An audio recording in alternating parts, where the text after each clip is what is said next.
Welcome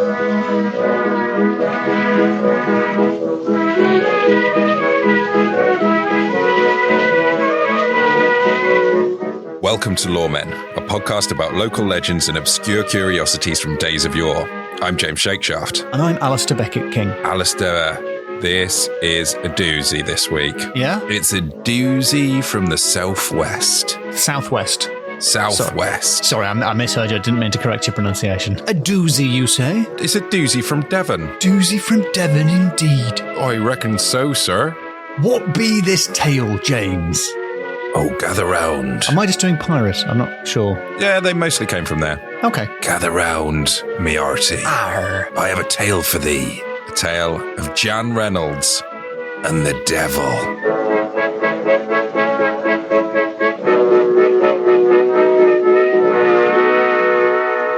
Oh boy, Alasdair. Hello. Oh, hello. Is that a new nickname for me? Oh boy, Alasdair. Oh boy, Alasdair. Do you think of me as your little boy? No. Ah, that's disappointing. No, I think of you as a kindly wizard Hmm? that I visit and try and dazzle with my tales.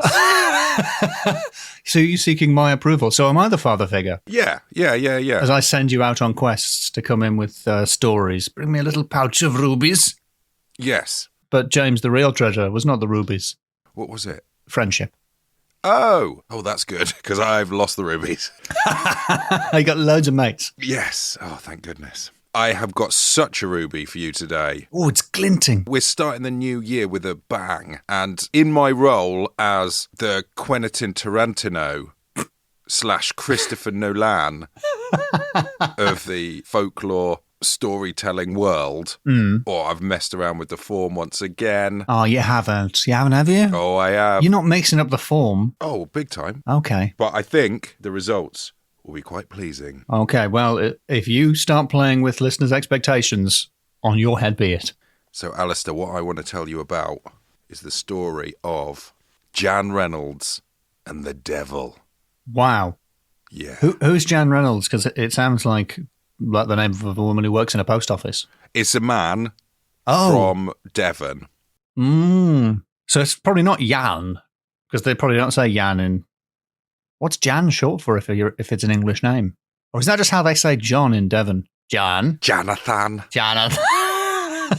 Jonathan Reynolds. Yes, that's how people used to talk in the past. Welcome to Devon. Welcome to Devon. Put the jam on after. I realise now that you said put the jam on after, but I thought you said German. So I was really confused. But we're going back in time to 1638, specifically October in 1638. Even more specifically, the 21st of October, 1638. That's really impressive. We don't often have specific dates. Do you know the day? Yeah. It's Sunday. Oh, the Lord's Day. And it was the afternoon during the church service, which I guess they had in the old days when more people went to church, they had to sort of stagger it throughout the day. They did like a matinee performance of Mass and then did it again. I guess so. Oh. This is the church of St Pancras in Widecombe-in-the-Moor. This is also known as the Cathedral of the Moor. It's massive. It had never occurred to me that St Pancras was a saint as well as a train station. No, and I forgot to look up what he was the saint of. Was it Eurostar? No, Eurostar. For listeners who don't know, the Eurostar terminal is in St Pancras Station. Yes. Just to explain what I was going for there. He was a Roman citizen who converted to Christianity and was beheaded for his faith at the age of 14. 14? It's a bit hasty. His name means the one that holds everything. I think that'd be more of a complaint. I always have to hold everything, God. All I can see is he's the second of the ice saints. Oh, yeah? Don't know what that means. Well, there's two ice saints, and then there's a desert saint, and then there's a lava saint, isn't there? And then a jungle saint. An underground saint. Yeah, a futuristic saint. Mirror mode saint. Yep. One hit kill saint. And then the boss, which is God. All I can see is he's maybe the patron saint of... He's the saint of children, I guess, because he was a child. Yeah, bad luck being beheaded at 14. Yeah, terrible business. But fortunately, that doesn't play any part of the story, apart from it's the name of the church. The Church of St Pancras, a.k.a. the Cathedral of the Moor. Massive granite church building in quite a spread out parish. So a lot of people went there, but their it had quite a large catchment area.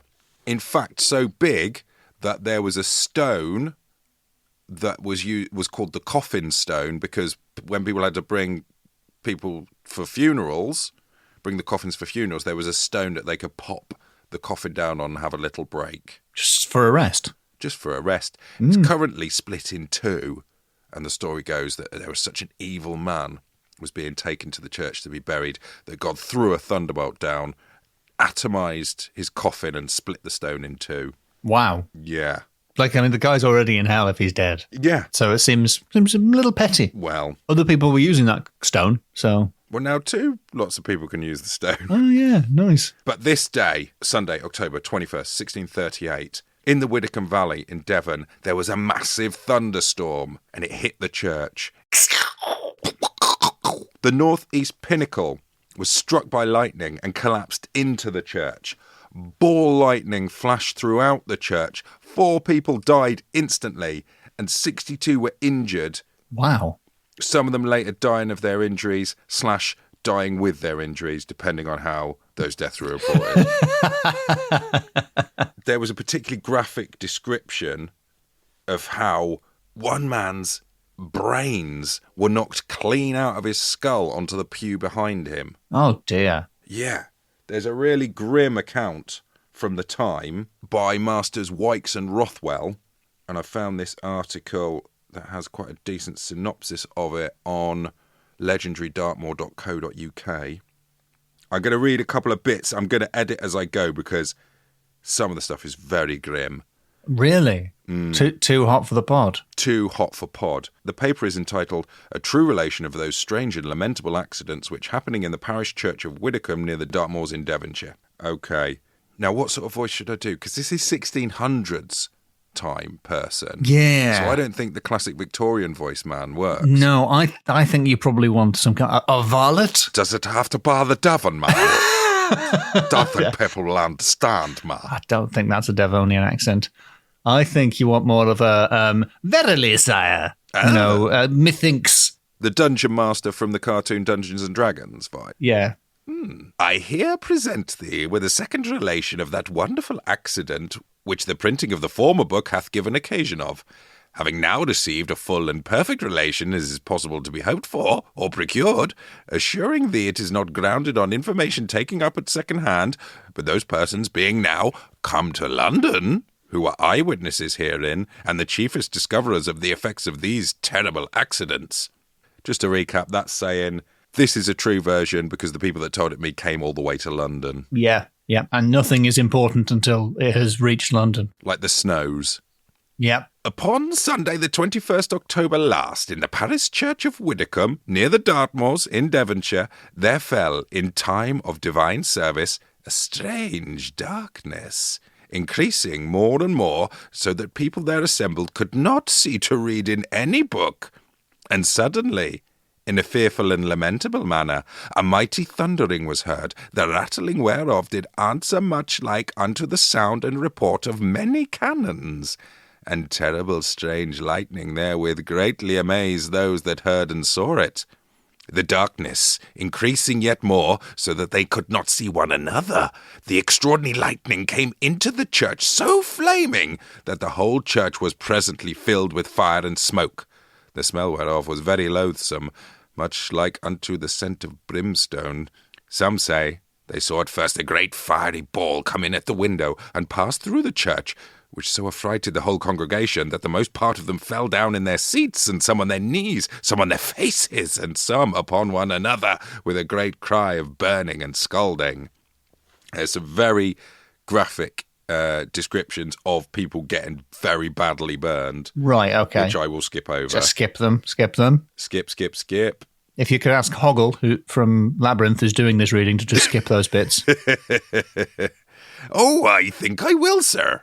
And then the point Hoggle's making is that some were scalded, some weren't. It was pretty random. Some people had their bodies burnt, but their clothes were not singed at all. Being electrified is what... Yeah, basically. I guess these are electric shocks. Also, a boy sitting on his seat has his hat on, and near the one half thereof was cut off, and he had no hurt. and one man going out at the chancel door, a dog, running out before him, was whirled about towards the door and fell down stark dead. At sight whereof he stepped back within the door, and God preserved him alive. So basically, some people horrifically injured, some people completely unscathed, no rhyme nor reason. So a kid had half of a hat whapped off. But apart from that, was fine. You shouldn't be wearing a hat in church, though. That's quite disrespectful, isn't it? He's a kid. I think you're all right if you're a kid. Really? Oh, no, wait. Oh, do you have to wear a hat in church? I can't remember. Women used to cover their head, didn't they? Women are allowed. Men are not allowed. That's what I would have thought, yeah. But I don't know about kids. Okay, all right. And maybe it was like a really cool Jesus hat. I didn't mean to victim blame that kid who had half of his hat whapped off. He got away, so... The other guy saw a dog twist around and die and decided not to go any further. He was going to run out the door, and as he went to the door, boom, dog died. He stopped. Probably something like lightning struck the floor outside where he would have been. He wouldn't shut up about it, I imagine. Yeah. So hold on. If God hates a evil man and sends a thunderbolt to smash his coffin, doesn't reflect well on the people in that church. I guess not. When absolutely loads of lightning came in and smashed up the joint. Yeah, and some guy got his brains popped right out of his head. Popped out of his head onto the pew behind. Onto the seat behind. For some reason, I imagine it a bit cartoonish, and like the brains kind of somehow sort of shrug to camera. And go like, it's a living. Yeah. Doesn't make any sense. It's not a living to be popped out of someone's head. I know, but for some reason, those brains had a little personality to me. Yeah, it lands on it slips off the pew onto the floor. The vicar steps on it and then like roller skates the full length of the church. Then face first into the front. Oh, it's hot. Pulls back, steam going off him in every direction. Half a hat lands on his head. Well, listener, if you think that was a disrespectful retelling of the story, on boards in the church, inscribed, is the account by the schoolmaster, Richard Pill, who wrote a poem about it, which I would like to read. And I would like to not read it in Hogwarts voice this time. Okay. Any other characters from Labyrinth?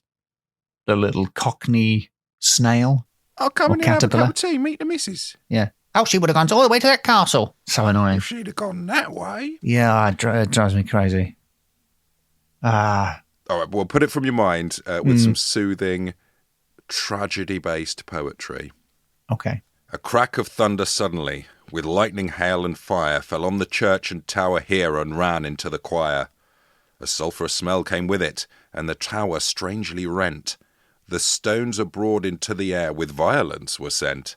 Some broken small as dust or sand, some whole as they came out, forth of the building, and here lay in pieces round about.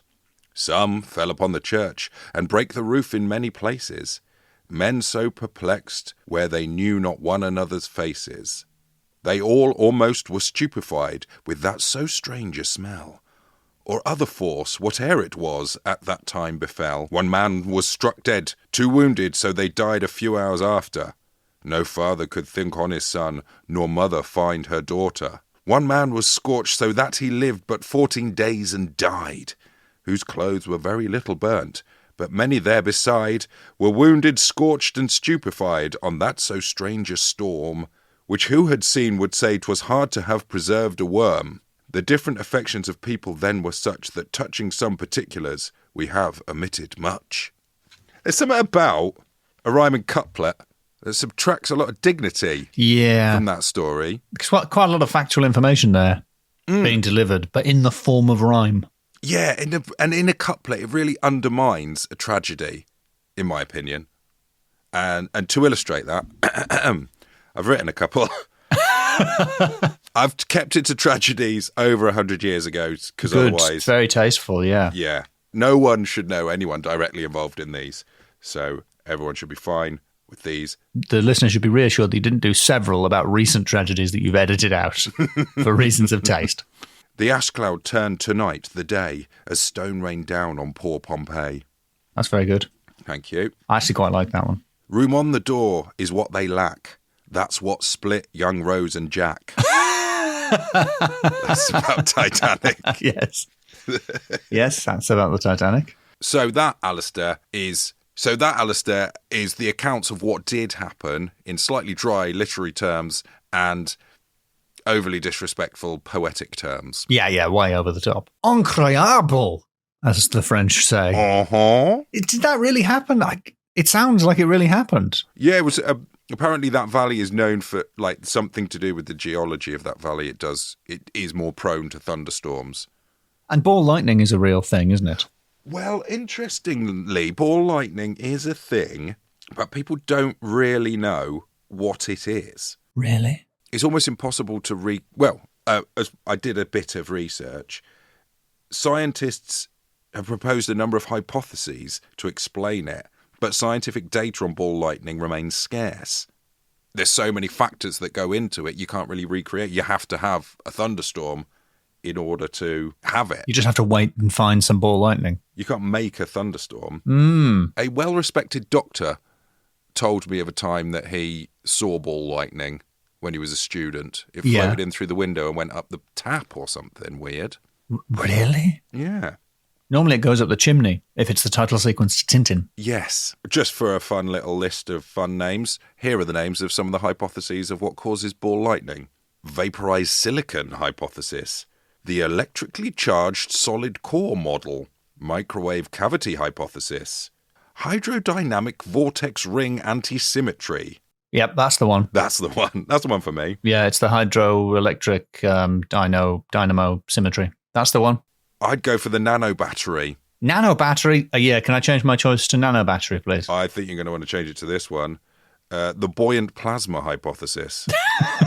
Yes, the buoy and plasma hypothesis, please. Some people think Courret and Courret, 2008, put forward the transcranial magnetic stimulation theory. Transcranial? Is that people are imagining it? Yeah, it's caused by the magnetic field and electric fields of a thunderstorm. It stimulates your brain into thinking that you see a glowing sphere. You mavericks, Courret and Courret. It's kind of like the Grey Lady, sleep paralysis, potentially. So that was just a fun little list of fun names for no reason whatsoever. Yes, that's just a list of words we don't understand. I did read some of them, and I didn't really understand. Some things like it's sort of like a bit like a St. Elmo's fire type vibe. Yes. The silicon one was like supercharged silicon gets bonded together by its electric field and glows. Don't understand.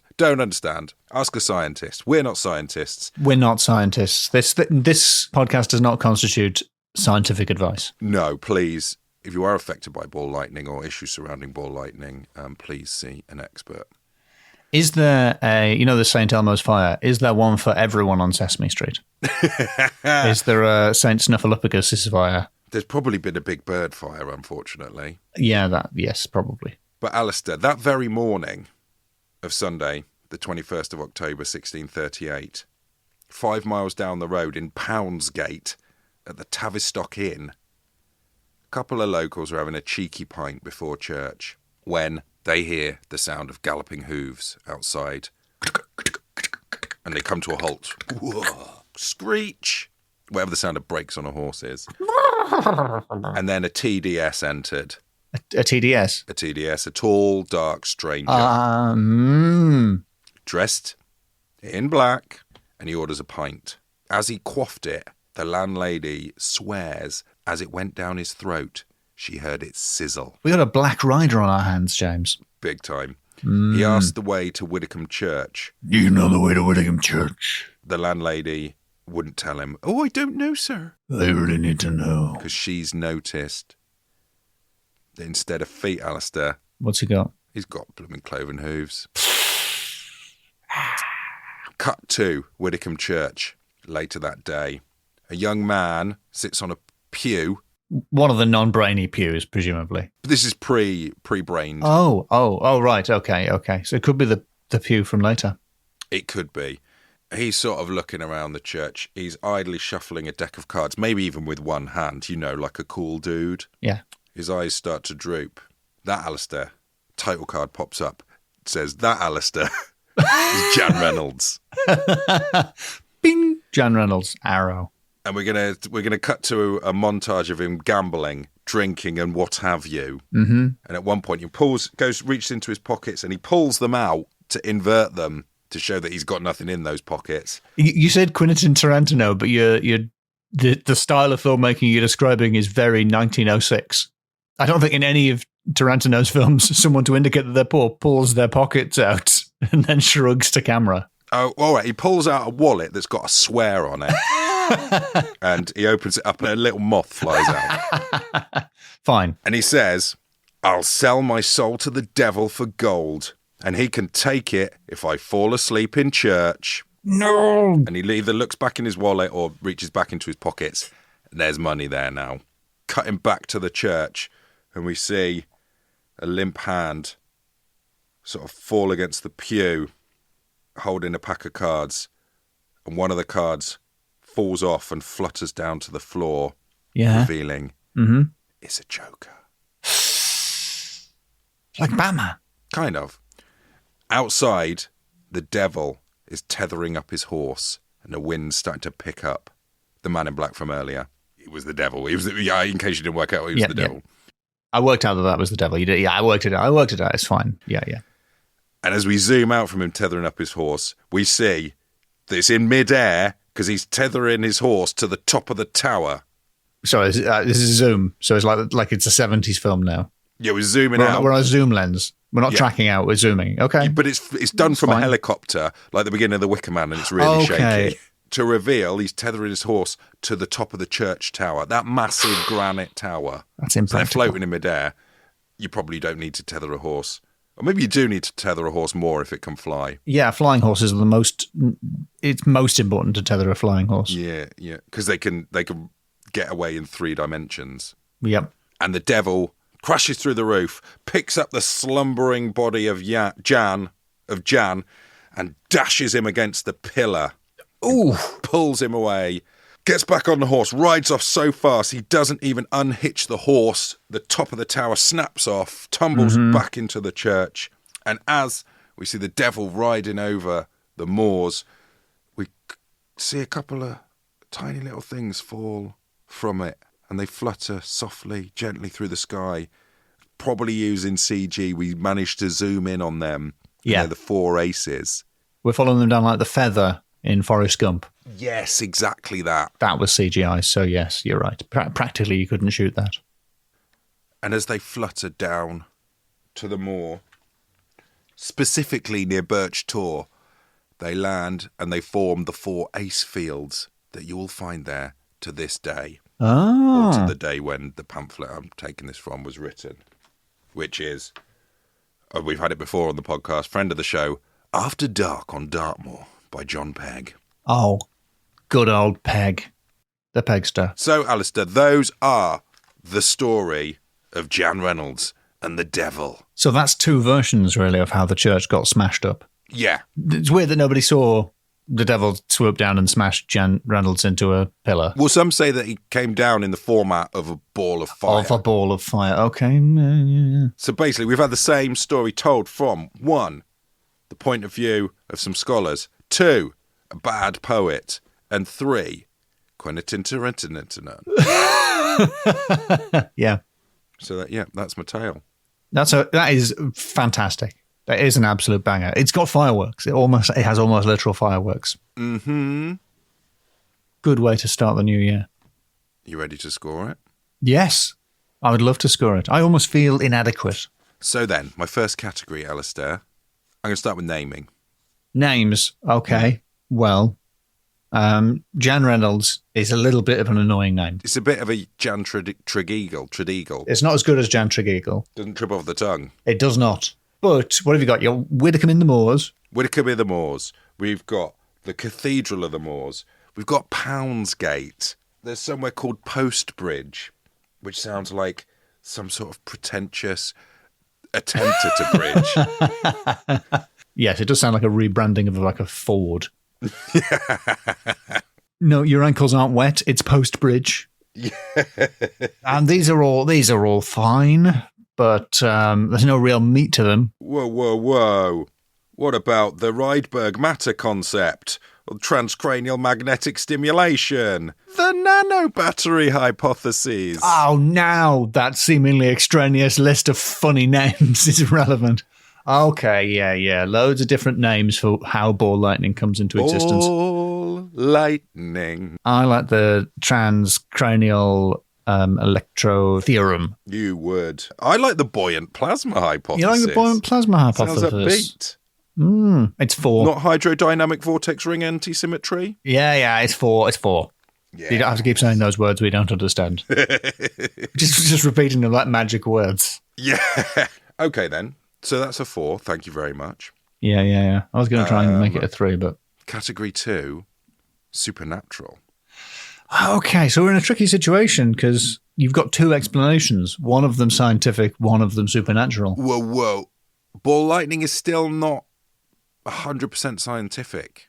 Ball lightning is, in a way, the same as ghosts. Is it the same as ghosts? A lot of people have said they've seen it. It can't be recreated in a lab under laboratory technicians. I don't think that's the phrase. And a lot of people have a lot of theories about it that have very silly names. Yeah, that's true. Stone tape theory. Yeah. Grey lady syndrome. Mm-hmm. All right. Cheese before bed. Do we not have a small piece of potato? Do we not have video footage of ball lightning happening? Have we not got video footage of orbs? Yeah, it's just dust. Or that guy shutting the fire escape that time? Yeah, or an actor walking through a scene. Yeah, no, we've got no decent video footage of ghosts. But a cardboard cutout of Ted Danson? Okay. I feel like I have to betray my principles here because absolutely we don't have any good video footage of ghosts. And I think ball lightning's real.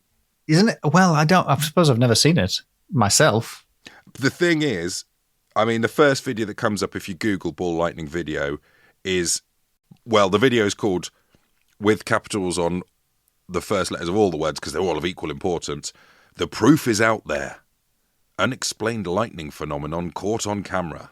I'm looking at this now too. Oh, this is from History. But the History Channel is not what it was, facts-wise. Alasdair. Yeah, that's true. Have you ever seen any of them pyramid programs? They do Ancient Aliens, don't they? I tell you what, this ball lightning caught on camera looks fake as flip.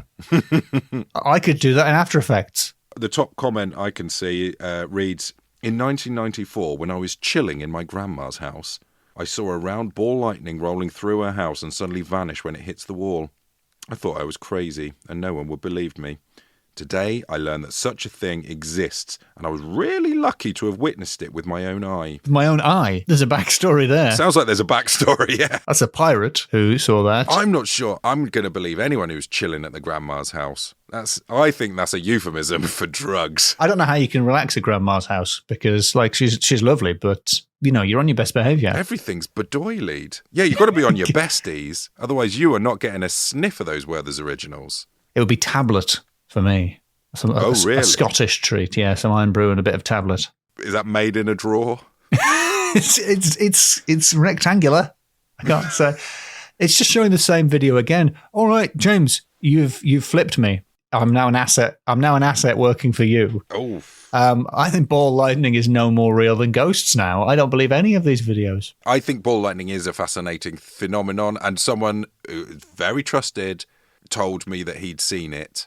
Oh, yeah, the trusted doctor. But it was the trusted doctor. It was when he was a student, so he might have been, for want of a better phrase, chilling at grandma's house. Yeah, he was probably also on the special Werther's originals.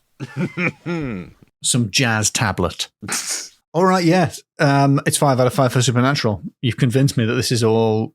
bunkum. Yeah, absolute nonsense. I'm going to leave this wizard's cave with a spring in my step. Yeah, and a jingling bag of rubies.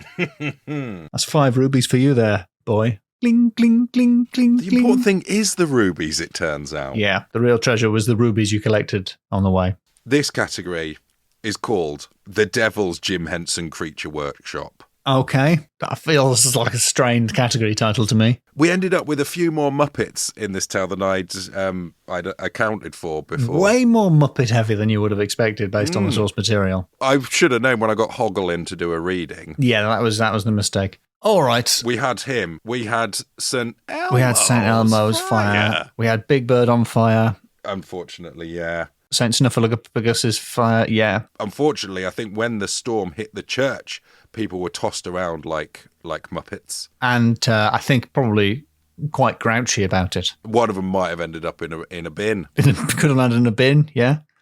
When that guy had his brains knocked out of his head would have been hollow, like a puppet's head. And then the little eyes on the brain. It's 11. It would be better to achieve that effect practically, wouldn't it? So the brain would be a puppet, the cloven hooves, that's a creature effect. That's like, what are the red things in Labyrinth that chuck their heads around? I think they're called Fireys. One of them is played by Danny John Jules from Red Dwarf. Thank you. Oh, that was the fact that I could not get out in time. Sorry. No, it's good. I'm always telling people. But the way their feet sort of don't quite seem to touch the ground properly. Yeah. That's what I'm imagining the devil's. Yes, he'd probably be done on dodgy green screen just like that. Dodgy 80s green screen. The bit where the horse rides off with the devil and Jan on its back, I'm imagining Jan is like, is it Didymus? Sir Didymus, yes. Sir Didymus. When he rides off, it's like Sir Didymus on the back of the dog. Yeah, it's just a puppet tied to a dog running away. It works so well. The way it's got the voice on, quite a voice that's maintaining dignity, even though it's being like chucked around with that sort of Muppet neck. Okay, I've really enjoyed this category. I love puppets. I love the Muppets especially. It's 2 out of 5 though, because this has nothing to do with the story. Ambrosius was the dog's name. Ambrosius. I don't want people writing in because we do know it's just we've had a lot to think about today. Just a couple of busy gentlemen. Yes. Okay then. In which case, I'm annoyed at that. I think I'm also going to be annoyed at my score for this next category, which is entitled Goodness! ! Gracious! ! Open brackets, Great Balls of Fire, close brackets. I mean, what else were they going to say? You can't swear in church. No. You can't be bleeping and effing and simoning in church, can you? No way. You can't F or Jeff. You'd have to say, blimey. No, you won't. You better not say that. Gore blimey is God blind me. Oh, he'd do worse than blind you. And you don't want that done via the format of lightnings. Oh, not my eyes. They'd pop out and they'd roll up and hit the font, and then they would have little mouths and go, it's 11. I don't understand how it's a living, but yeah, that is what they would say. No, I don't either, but I laughed inappropriately. Well, first of all, this is a great category. It's so apt. It's the opposite of the Muppet category. And also, I'm pleased that you're formally endorsing the music and actions of Jerry Lee Lewis. Whoa, I'm sorry, you are. Whoa, well, do you want 5 out of 5 or not? No. No? Jerry Lee, I can't believe, to be honest, that Jerry Lee Lewis had a career, really. Yeah. Seems like a real sort. Yeah, there was some behaviour there. All right, okay. Well, I accept that you aren't endorsing JLL himself. In that case, though, I'm going to have to knock it down to 4 out of 5. Goodness gracious. Fine, then.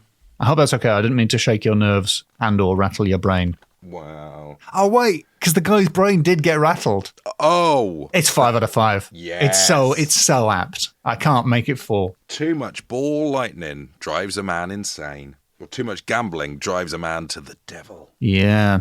Well, thank you very much. You're very welcome. I will take those rubies in my pouch.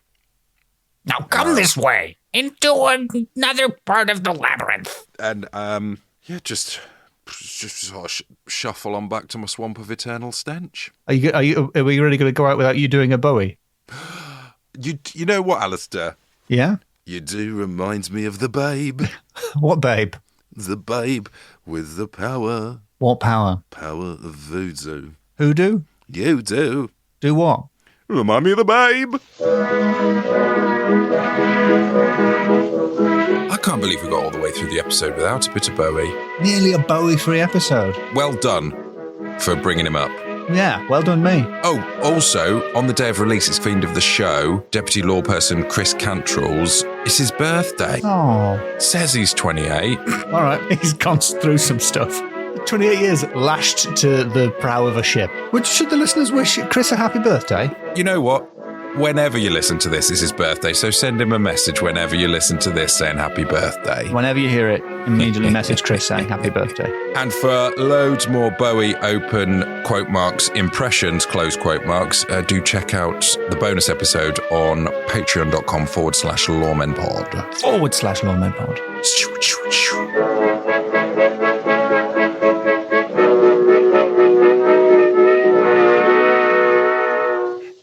And you did say Quenetin Taratantino. You said Quentin. I can't even say it wrong. I wouldn't do that if I were you, Hoggle.